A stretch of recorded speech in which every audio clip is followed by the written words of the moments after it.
अस्सलाम वालेकुम। इस वीडियो में बात करेंगे कि हमें हमारी मुर्गियों से बेहतरीन परफॉर्मेंस लेने के लिए उनके जिगर को, उनके निज़ाम इन्हज़ाम को हर हाल में ठीक रखना पड़ता है।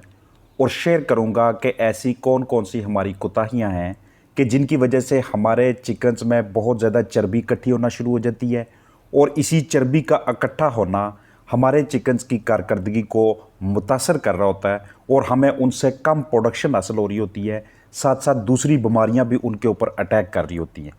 इसीलिए अक्सर हम अपने चिकन्स में एक बीमारी देखते हैं जिसे हम FLHS का नाम देते हैं, यानी कि फैटी लीवर हीमोरेजिक सिंड्रोम का। इसलिए हमें अपने चिकन्स को, जो भी हम उन्हें खुराक ऑफ़र कर रहे हैं, जो भी हम उन्हें ट्रीट्स दे रहे हैं, उनको लिमिट करना पड़ता है, उनको कंट्रोल अंदाज में रखना पड़ता है। और यही वो एक अहम स्टेप है कि जिसके बारे में अपने वीडियोस में मैं आपको आगाही देने की कोशिश कर रहा होता हूँ कि जहाँ पे हमारी ये दौड़ लगी होती है कि हम जल्द से जल्द इनका वज़न बढ़ाएं, कहीं उस स्टेज पे, उस मरहले पे ना पहुँच जाएं कि जहाँ पे उनका मोटापा होने की वजह से, चर्बी ज़्यादा इकट्ठी होने की वजह से एक तरफ हमारी मुर्गियां प्रोलैप्स का शिकार होना शुरू हो जाएं और दूसरा उनके जिगर के ऊपर चर्बी ज़्यादा इकट्ठी होने की वजह से जिगर सही तरह से काम ना करे। उसके अलावा हमारे जिगन्स का पोटा, उनका प्रोवेंट्रिकुलस और गिज़र्ड जब जवाब देते हैं तो सही तरह से फीड अंदर जाके हज़म नहीं होती। जो भी हमारे चिकन्स खा रहे होते हैं उसका हाजमा ख़राब होने की वजह से बॉडी के अंदर एसिडिटी बढ़ना शुरू हो जाती है,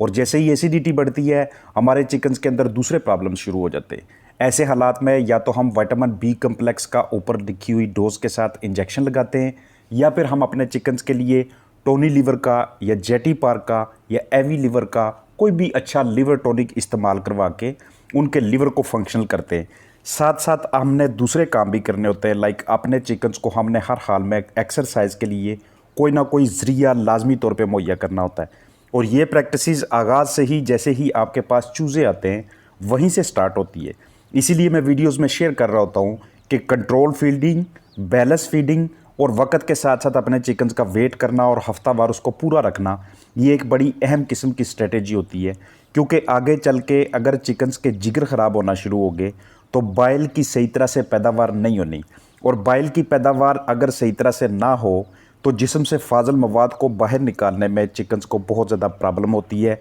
हाजमे के अमल के दौरान उन्हें बहुत मसला बनता है, क्योंकि चर्बी को छोटी आंत में तोड़ फोड़ करने का जो अमल होता है ये जिगर के बाइल की प्रोडक्शन के ज़रिए ही होता है। इसलिए जिगर को हर हाल में फंक्शनल रखना, उसे ठीक रखना, आगाज़ से ही चिकन्स की बैलेंस और कंट्रोल फीडिंग करना, उनके वेट को ओवर ना होने देना, ये हमारी स्ट्रेटजीज़ का अहम हिस्सा होना चाहिए। ब्लड प्लाज्मा के लिए बेहतरीन मिकदार में प्रोटीन पैदा करने के लिए भी जिगर ने काम करना होता है, और वो प्रोटीन्स पूरी मिकदार में पैदा नहीं हो पाती। एक मरतबा जैसे ही फैटी लीवर हीमोरेजिक सिंड्रोम या फिर हमारी मैनेजमेंट की ख़राबी की वजह से चिकन्स के लीवर के ऊपर चर्बी इकट्ठी होना शुरू हो जाए, और ना ही कोलेस्ट्रॉल की सही तरह से मिकदार इकट्ठी हो पाती है, ना कोलेस्ट्रॉल की पैदावार अच्छी होती है। जिल्द का जर्द होना, ऐसे लगना कि जैसे उनके अंदर खून की कमी सी हो गई हो, ये भी हमारे चिकन्स के लीवर के ख़राबी की वजह से होता है। उनके बहुत ज़्यादा मोटापा होने की वजह से होता है। बैक्टीरिया को खून से बाहर निकालने के लिए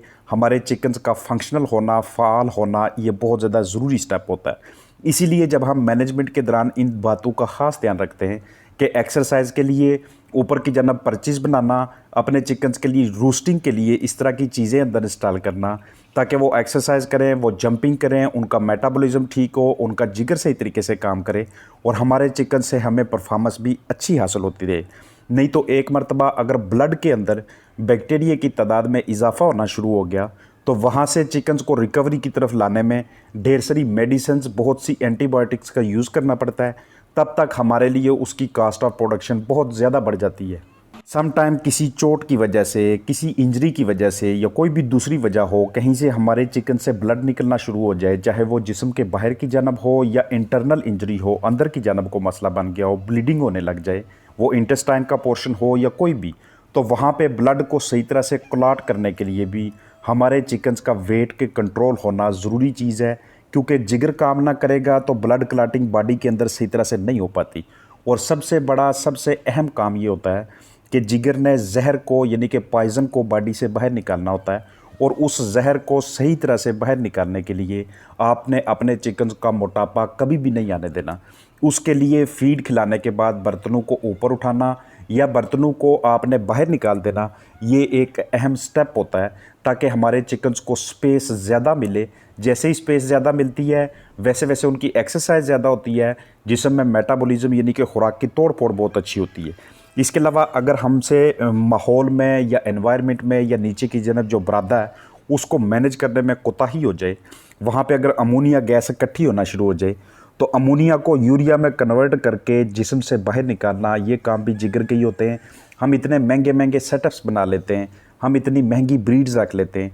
लेकिन हमें बुनियादी चीज़ों का इल्म ना होने की वजह से हमें सम टाइम नुकसानात का सामना करना पड़ता है। हम कहते हैं कि इसको अटैक हो गया, हम कहते हैं चिकन्स नहीं ठीक थे, हम कहते हैं माहौल ने सपोर्ट नहीं किया। तो ये सारी चीज़ें ठीक होने के बावजूद भी अगर आप इन चीज़ों पे, इन बातों पे ख़ास तवज्जो नहीं देते तो इस तरह के रिज़ल्ट्स आपको बरामद होना शुरू हो जाते हैं जो कि आपके फलाक की हेल्थ के वाले से ठीक नहीं होते। खून के अंदर जो हीमोग्लोबिन प्रोटीन मौजूद होती है वो सही तरीके से काम करे, अमाइनो एसिड्स बेहतरीन तरीके से जिस्म के अंदर काम करें, उनके लिए जिगर का फ़ाल होना, उनके लिए बॉडी वेट को कंट्रोल में रखना, ये हमारी मैनेजमेंट के ज़रूरी स्टेप्स में लाजमी तौर पे शामिल होना चाहिए। इसीलिए मैं कहता हूँ कि जब भी कोई मुर्गी खाना अपनाएं, बाहर की जनब चाहे थोड़ा सा एरिया आपको दस्तयाब हो, वहाँ पे चिकन्स को कुछ देर के लिए लाजमी लेके जाया करें। लेकिन जब उन्हें बाहर लेके जाएं उससे पहले ख़ुद उस जगह की इंस्पेक्शन करें, उसका मुआयना करें कि वहाँ पे कोई ऐसी, और उस जगह की जरासीम कुशी करना, वहाँ से पहले से कोई ना कोई आपके पास जरासीम कुश मटीरियल मौजूद हो, उसको स्प्रिंकल करके रखना ताकि आपके चिकन्स को बाहर आके किसी किस्म के जरसूमों का सामना ना करना पड़े। ये आपके अहम इक़दामात का हिस्सा होना चाहिए। जितनी ज़्यादा चिकन्स एक्सरसाइज करेंगे, जितना ज़्यादा वो अपने बॉडी को मूव करेंगे, जंपिंग करेंगे, अपर प्लेस पे बैठने की कोशिश करेंगे, उतना ज़्यादा आपके फ्लाक का हेल्थ स्टेटस इम्प्रूव्ड होता है। इसलिए शुरू में जैसे ही चूज़ा अपने पास रखते हैं, कभी भी किसी भी हाल में अमोनिया गैस को इकट्ठा ना होने दीजिएगा, उसको सही तरह से मैनेज कीजिएगा ताकि आपके चिकन्स का जो लीवर है और आपके चिकन्स के जो प्रोवेंट्रिकुलस और गिज़र्ड हैं, जिन्होंने बॉडी के बहुत ही इंपॉर्टेंट किस्म के काम करने होते हैं, वो किसी भी सूरत में, किसी भी हाल में मुतासर ना होने पाएँ। क्योंकि अगर आपके चिकन्स की अमवात होने लग जाती हैं, आप उनका पोस्टमार्टम करके उन्हें चेक करते हैं, किसी एक भी चिकन के लिवर आपको फीका पड़ा हुआ नज़र आए या आपको लंबा हुआ नज़र आए या उसके ऊपर चर्बी इकट्ठी हो या निशानात हों,